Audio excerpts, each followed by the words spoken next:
Welcome to the live show. How are you doing this week, musers? Ready for the shift into the season of cheer?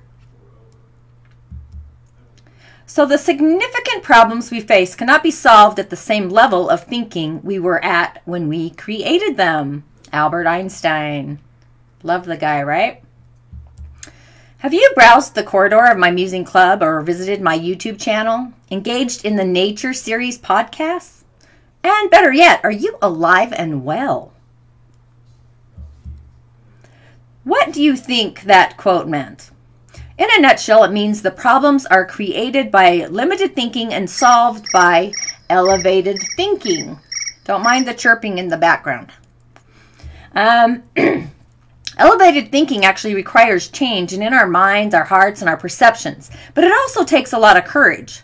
So a grand example of this is the great physicist Galileo, who was condemned once and even rejected by society for seeking to elevate his thoughts on astronomy and physics. Now he's actually considered the father of modern science, and his elevated thinking answered many questions that remained unsolved as those around him resisted changes to their own limited thinking. So we are each capable of initiating change, just like Galileo. Sometimes dramatic changes occur simply by adjusting our perceptions to include more possibilities. And here's an example. On an occasion, a man expressed his desire to work through barriers that have prevented him from purchasing a new home, say. He lived in an expensive area and couldn't seem to qualify himself for a loan. After some introspection, the man became aware of ways he had sabotaged his finances and his ability to purchase a house. Within 3 months of changing his perception, he purchased a new home, manifested his dream by changing himself. So change is a powerful tool, and actually the only constant in our lives or even in our world. Whether you want to admit it or not, we are always changing and evolving. Darwin was even credited with saying, "It's not the strongest that survive, nor the most intelligent. It's the one to adapt to change the best." So when you can see new possibilities on the horizon, you can create them. However, in order to get to that point, you must be willing to move forward despite all the obstacles. Many people, the first obstacle to change is fear. And fear is natural. It's actually a human instinct. Doesn't it make sense to turn to natural remedies for fear, specifically those found in nature and the essence of plant and oils? So many essential oils like ginger, peppermint, tarragon, fennel, caraway, coriander, and anise, to name a few. And they each have soothing properties to do everything from clearing the mind to tampering the stomach acids and the nerves. And in doTERRA, the Digest Zen, for example, is actually formulated with a blend of those oils to help better digest life, relationships, and feelings.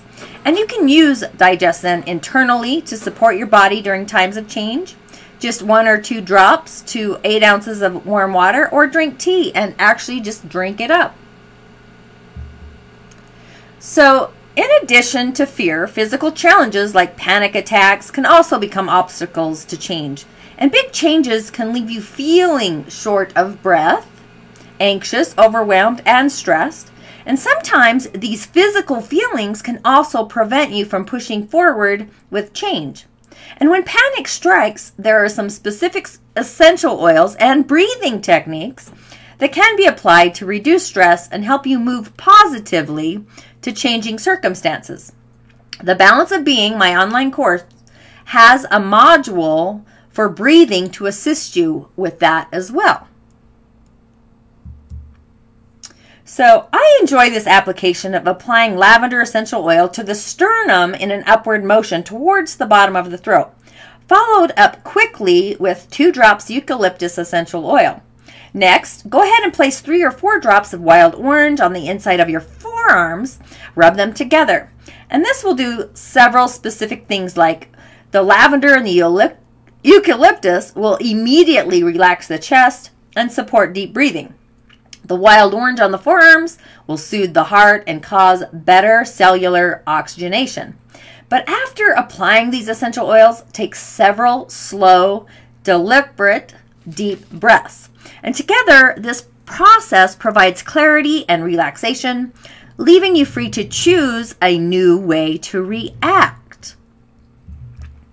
And another way to prevent panic attacks, you can blend 4 drops geranium, 2 drops black pepper, 2 drops lavender, 2 drops melissa, 1 drop each of frankincense, wild orange, and my all-time favorite, ylang ylang, along with 4 teaspoons of fractionated coconut oil in a glass roller bottle. And you can apply it to the sternum and the back of the neck 3 to 4 times daily while focusing on these affirmations. I am fully competent and able to make great decisions for myself. More importantly, I am safe.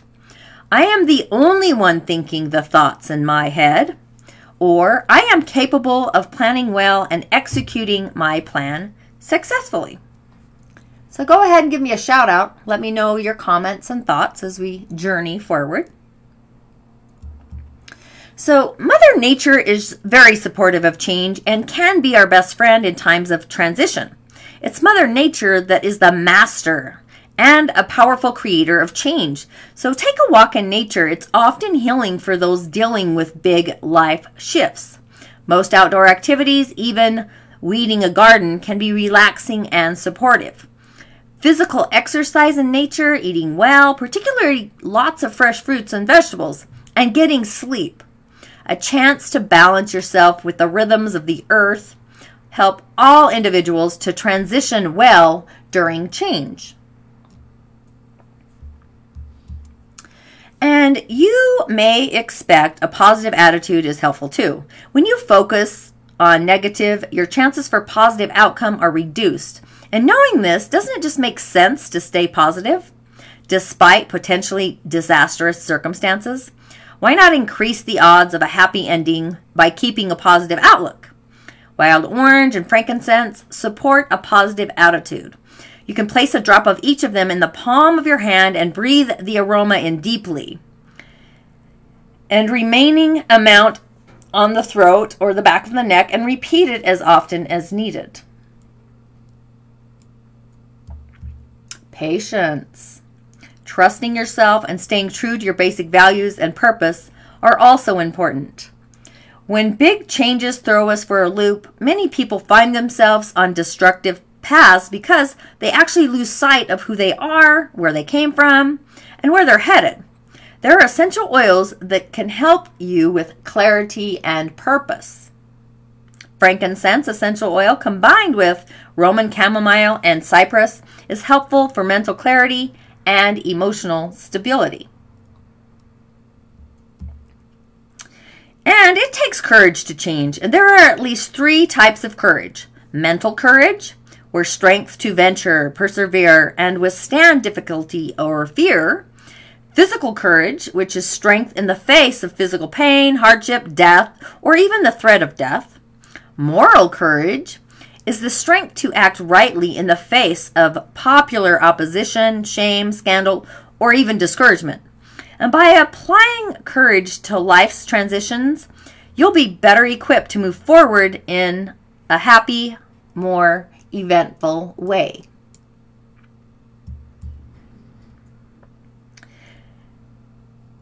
Because every thought we have creates our future. Dealing with our fears, eliminating doubt, it's an important part of transitioning well during times of change. So English poet William Blake states, if the sun and the moon should doubt, they'd immediately go out. And we are actually quite similar. So when in doubt, or when we begin to doubt our dreams for ourselves, it can feel like the light within us has been pulled out. Doubt has the power to destroy hope, eliminate faith, halt growth, and blacken the future.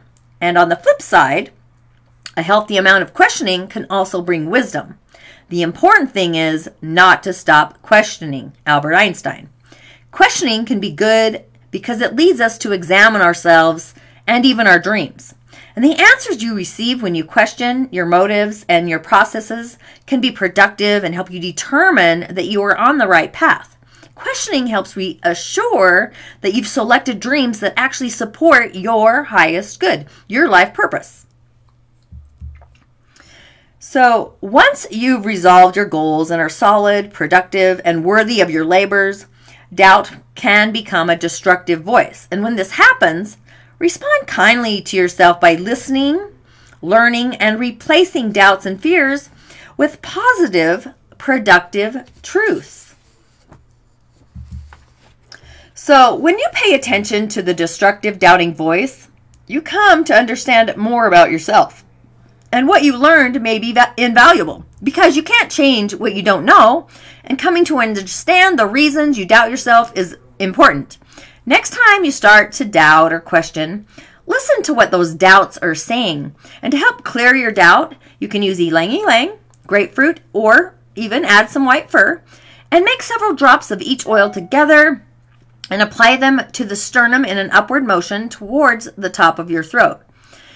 And know that destruction, doubt, can set you up for sabotage and even your own success.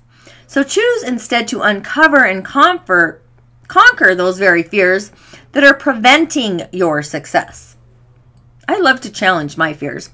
Hence why I'm starting the Musing live show, right?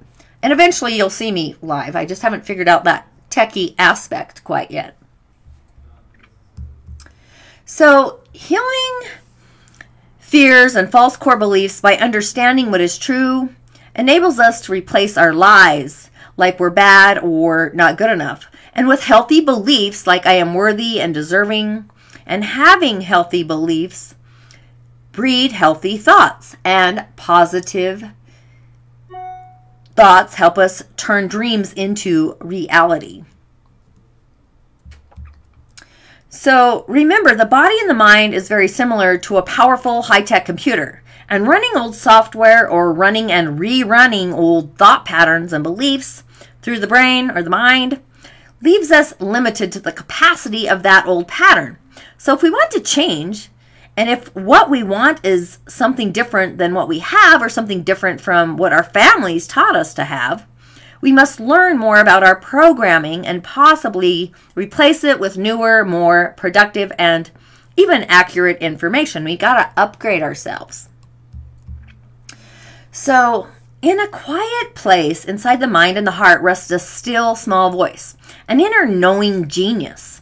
It's not the part that adds, subtracts, or multiplies. It's not the logical mind that reasons and deduces things or deducts. It's somewhere abstract and always accurate. It's our intuition. And by listening to it, you can solve some of the most difficult problems that exist in your life. And you can be guided to know simple things like where you placed your car keys, for example, or what direction you should follow when you are actually lost. So happiness, transformation, and inner peace come to us only when a solid connection is drawn between the heart and the mind, when we look within. And inside every human being exists the possibility for greatness, but tapping into your potential is crucial to success. Sadly, most of us have been cultured during our youth and our growth to mature to accept and believe certain things that may and likely do limit our real potential. Dr. Eldon Taylor in Choices and Illusions. And his research actually indicated that each and every one of us has a profound capacity, and the potential is often denied due to the vast amount of negative information that we actually process each day and every day. It's crazy. So, according to him, for every unit of positive information that we process, so 90 units or more of negative information that are received. In other words, for each time we are praised, we receive 90 contradictory messages. Isn't that just so sad? Consequently, we find ourselves trapped in self-limiting beliefs about our abilities, intelligence, and even our self-worth. What we think and believe about ourselves determines our sense of well-being, sound health, and even our happiness. So understanding the influence of this critical input is actually essential to our healing on many levels. When I don't feel good about myself or you, we seek to find value and worth from others. And oftentimes, deep down, we fear that we are worthless. And most of the time, we aren't necessarily conscious of these fears.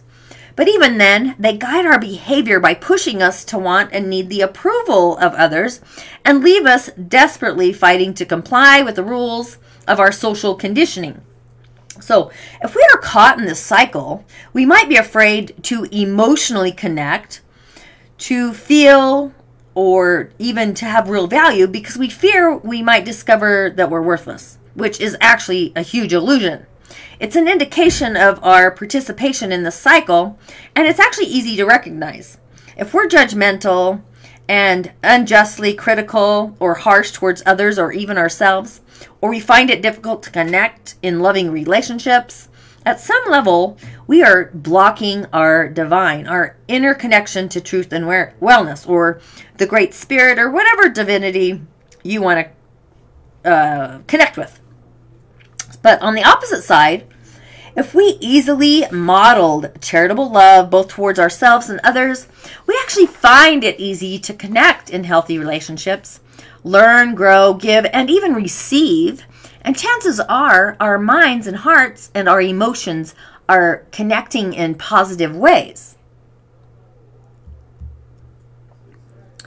But powerful personal change comes to us when we make that intuitive connection, bridging the body and the mind, and respond to the inner voice. The better we become at hearing it. And the better we hear it, the more apt we will be to transition well in life.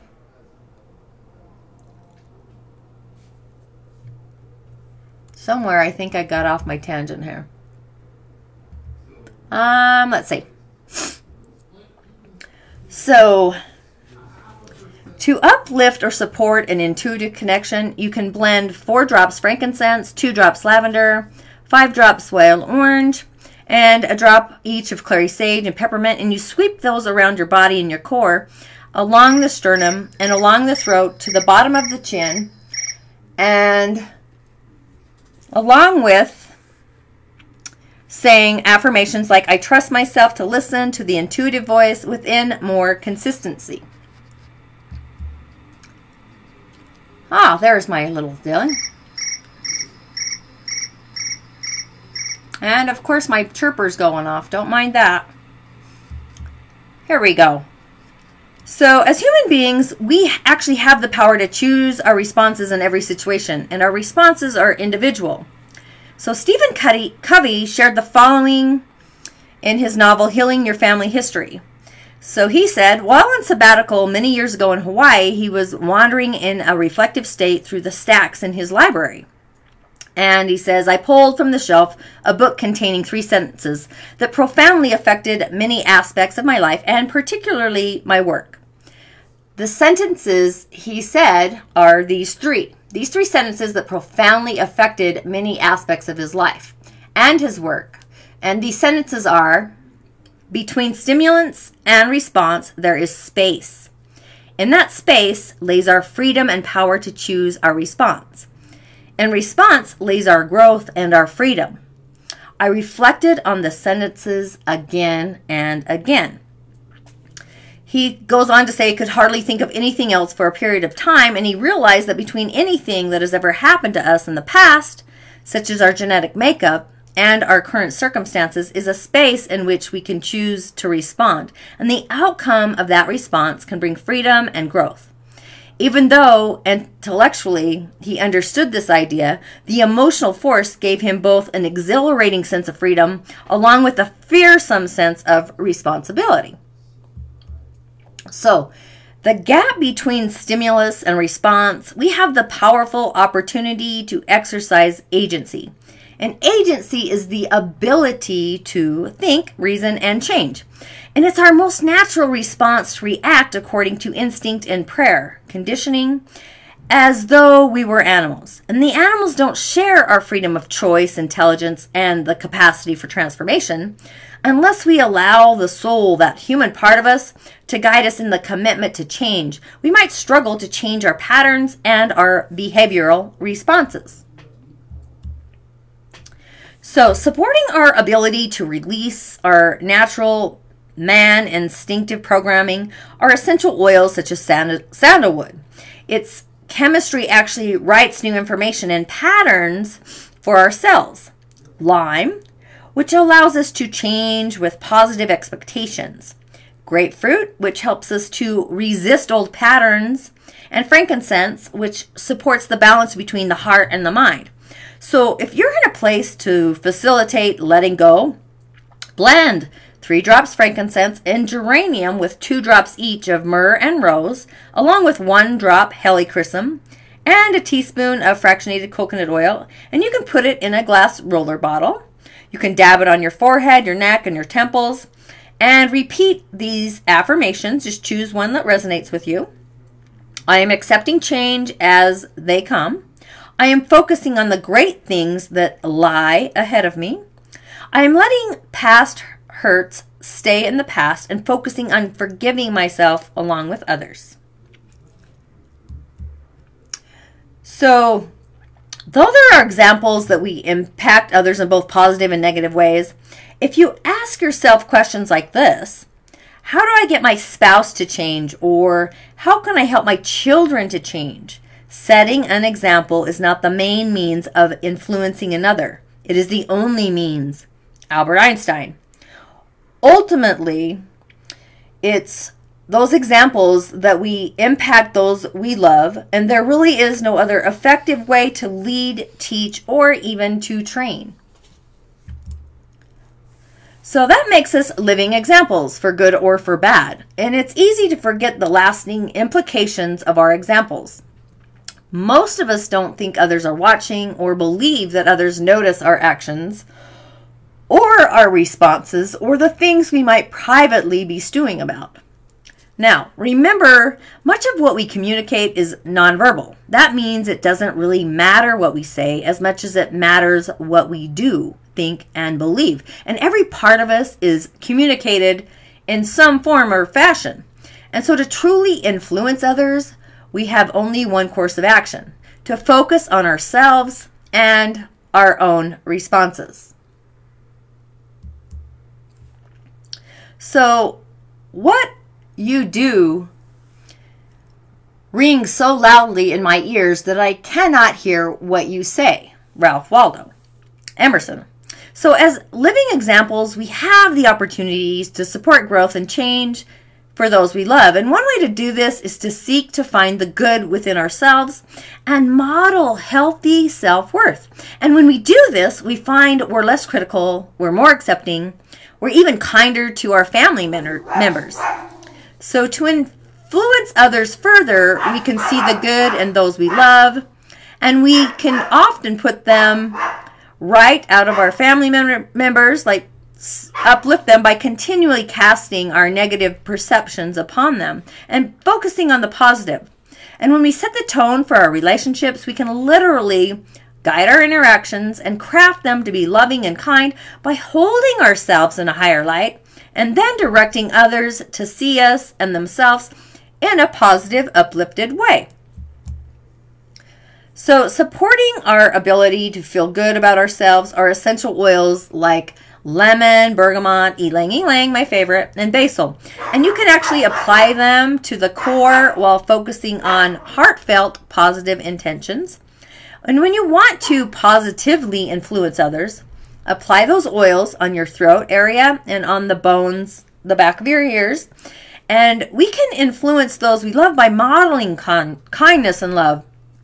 And it's actually always a great idea to make a mental note of our own great qualities on a regular basis.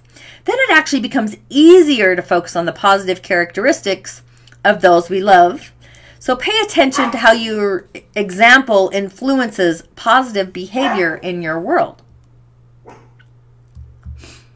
And last but not least, Remember to visit the corridor of my Musing Club. It's a healing venue to what heals you. So whether you're interested in one of my courses, a reading, or even my novel, check out my Nature Series podcast as well, because the season's coming to a finale. And tune in next week to Forgiveness is Freedom. And as always, thanks for musing with me. And again, tune in next week for Forgiveness is Freedom, and we'll uplift your spirit there. Thanks for joining me and musing today. Have a great week.